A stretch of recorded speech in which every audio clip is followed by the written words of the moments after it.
जन्मना जायते शूद्रः संस्काराद् द्विज उच्यते वेदपाठाद् भवेद् विप्रः ब्रह्मजानाति ब्राह्मणः। सभी लोगों से मुझे एक विषय पर चर्चा ये करनी है, क्योंकि मैं चाहता हूँ जिस प्रकार से हम सभी लोग चर्चा करते हैं कि वर्ण, जाति, विशेषाधिकार, बड़े छोटे, क्या है बड़े छोटे, ये शास्त्र पर जिस दिन हम जाते हैं, शास्त्रों की मानते हैं और शास्त्र के लिखित जब शब्दों के मर्म को जानने का प्रयास करते हैं, तब वहाँ जाकर के सब कुछ यथावत स्थिति में सामने आ जाता है। जन्मना जायते शूद्रः, प्रत्येक व्यक्ति जन्म से शूद्र होता है। कहाँ से निकलता है, किस प्रकार से आता है, किस प्रकार से जन्म होता है, किस विधि से होता है, ये सब लोग जानते हैं। जितने भी गृहस्थी हैं सब जानते हैं। भारतीय परंपराओं में रहने वाले प्रत्येक मनुष्य के जीवन में बड़ा ही महत्व होता है हर विषय का। हर विषय कभी नया होता है, कभी पुराना होता है। नया पुराना हो सकता है, लेकिन पारंपरिक रूप से प्रत्येक व्यक्ति जब हर दिन जुड़ता है तो हर दिन का सूर्य अलग होता है, हर दिन की सूर्य की कलाएं अलग होती हैं, हर दिवस में होने वाले कार्य अलग होते हैं। नहीं कुछ होता है तो जिंदगी का एक दिवस बढ़ जाता है। जिस प्रकार प्रातः और सायं, दिन रात, दिन और रात्रि, सूर्य और चंद्र, जीवन मरण, ज्ञान और अज्ञान, स्त्री और पुरुष, पृथ्वी आकाश, जल अग्नि, ये सभी हमारे जीवन में महत्वपूर्ण दृष्टा हैं। हम इनको देखते हैं, नित्य क्रियान्वित होते हैं और इनको देख करके ही अपने जीवन को आगे बढ़ाते हैं। कहने की बात है, आकाश, पृथ्वी, आकाश, जल, अग्नि, ये सभी हमारे जीवन में महत्वपूर्ण पहलू हैं। संस्कृति और संस्कारों का जो महत्व है वो हमारे जीवन में हमको पोषित करता है, हमको मार्मिक करता है और हमें जीवन की वास्तविकता दर्शाने का जो विधि है उस विधान को कल्पित करते हुए हमें सजगता को प्रदान करता है। हम सजग रहें, हमारा स्वास्थ्य अच्छा रहे, हमारा भाव अच्छा रहे, हमारा ज्ञान अच्छा रहे, हमारी ज्ञानेंद्रियां, कर्मेंद्रियां इस प्रकार से प्रवाहित होते रहें। और प्रवाहित भी हो तो किसके अनुसरण में? तो कहा बुद्धि पर, जिस बुद्धि पर भगवत कृपा प्राप्त होती है उस बुद्धि के द्वारा जब हम अपने आप को संचित करते हैं, सींचते हैं, सींचने के बाद में मनुष्य की वृत्ति को आगे बढ़ाते हैं, तब जाकर के हमारे स्थिरता आती है। प्रत्येक जीवन में स्थिरता नहीं होती। हर मनुष्य के जीवन में स्थिरता पाने में 20 साल, 25 साल, 50 साल बीत जाते हैं, जब तक उनका शरीर झरझर होना प्रारंभ हो जाता है। और आपने देखा होगा, यश कीर्ति से जो लाभान्वित व्यक्ति हैं, जो बहुत बड़े स्तर पर पहुंच जाते हैं, जिनकी बड़ी ख्याति होती है, जिनका बड़ा नाम होता है, वो उनको बचपन से जो संस्कार दिए गए उन संस्कारों के द्वारा उनमें स्थिरता आ जाती है।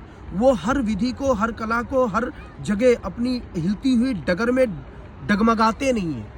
उस डगर को साधने का प्रयास करते हैं और उस डगर पर अपने आप को, अपने शरीर के द्वारा जब चलते हैं उस डगर पर, तो बड़ा यथान्वित होकर के चलते हैं, जिससे कि उनके कदम ना फिसल जाए। जब उनके कदम फिसल जाएंगे तो निश्चित रूप से, जैसे हम गंगा हैं, आपको पीछे माँ गंगा दिख रही है, तो माँ गंगा में नहाने वाला, डुबकी लगाने वाला जो भक्त होता है, जो माँ गंगा का पुत्र और पुत्रियाँ होती हैं, वो जाते हैं आराम से, बड़े आराम से जाकर के डुबकी लगाते हैं, दर्शन करते हैं, आचमन करते हैं और बाहर निकल आते हैं। लेकिन उन्हीं में से कुछ मनुष्य ही होते हैं जो जाकर के एकदम तैरना चालू कर देते हैं। डुबकियाँ तो बाद में लगाते हैं, पहले जाकर के कूद जाते हैं। तो और कुछ लोग होते हैं जिनका पत्थर से पैर फिसल जाता है। तो यही हमारे जीवन की नित्य क्रिया है। हमें हर जगह सजग रहना है, नहाते भी सजग रहना है। गंगा माँ आशीर्वाद भी दे रही तो उसमें भी सजगता से, महत्वपूर्णता से प्राप्त करने का लक्ष्य बनाना चाहिए। हमारा लक्ष्य ये सूचित करता है कि जन्मना जायते शूद्रा और संस्काराद् द्विजोच्यते। हम जो भी पीढ़ी के लोग हैं, आने वाली पीढ़ी विचारशील हो, उनका व्यवहार अच्छा हो, उनकी वार्तावली अच्छी हो, इन सब बातों का प्रभाव जो है नियमित रूप से हमें ध्यान देने योग्य है। जितने माता पिता हैं, वो चाहे छोटी आयु के माता पिता हैं, बड़ी आयु के माता पिता हैं, जितने भी माता पिता हैं, मैं उनसे बार बार ये निवेदन करता हूँ और करना चाहता हूँ, बार बार करने का प्रयास करता हूँ कि वो अपनी पीढ़ी पे संस्कार, संस्कृति का जो अब ये नहीं कह सकते कि हमें किसी चीज़ पे थोपना है, लेकिन हमें जानकारी तो होनी चाहिए ना। हमें किसी पर कोई चीज़ थोपने की आवश्यकता नहीं, लेकिन हमें सजगता से जानकारी रहनी चाहिए। जानकारी कैसी कि प्रकाश में हमें ये प्राप्त हो सकता है। प्रकाश के द्वारा हम जंगल के रास्ते को चीर सकते हैं, प्रकाश के द्वारा हम अंधेरे को दूर कर सकते हैं। ये सजगता है। तो इसी सजगता को प्राप्त करना है। फिर ये हमें दृष्टि गोचर में कैसे आएगा? तो कहा जिन लोगों की समझ में नहीं आती है वार्तावली, जिन लोगों को व्यवहारगत जीवन समझ में नहीं आता है, वो वेद पाठात भवेद रुद्रः। तो वेद पाठ को सुने, वेद पाठ को समझे, वेद की ध्वनि को जब हम एक जीवन में, अपने इस जीवन में वेद पाठ को सुनना प्रारंभ करेंगे स्थिर भावना से, आंखों को बंद करते हुए, कर्णों ध्वनि को, जो ध्वनि जारी होगी कानों में, और कानों के द्वारा जो हम मार्ग खोल करके अपने अंदर प्रवाहित कराएंगे उस ध्वनि के द्वारा, उस ध्वनि के द्वारा जब हम संचित होंगे तब हमारा सामर्थ्य बढ़ेगा, और जब हमारा सामर्थ्य बढ़ेगा तो निश्चित रूप से हमारा आत्मबल बढ़ेगा। जब आत्मबल बढ़ेगा तो कीर्ति तो वैसे ही बढ़ेगी, यश भी बढ़ेगा, ज्ञान भी बढ़ेगा, और उसके बारे में हमारे मन की स्थिरता प्राप्त होगी। जब हमारा मन स्थिर होगा तो निश्चित बात है कि आप व्यवहार तत्व को जान सकेंगे, और अपने विचार तत्वों को शुद्ध करते हुए आप उस कड़ी में, उस परंपराओं में आप उद्घोषक रूप से आगे अपने कदम को बढ़ाएंगे। जिस प्रकार से हमारे ऋषि मुनियों ने, जिस प्रकार से हमारे ऐतिहासिक पुरुषों ने, जिन्होंने इतिहास में जिनका नाम रहा है, उन सब ने जो कार्य किया है, आप भी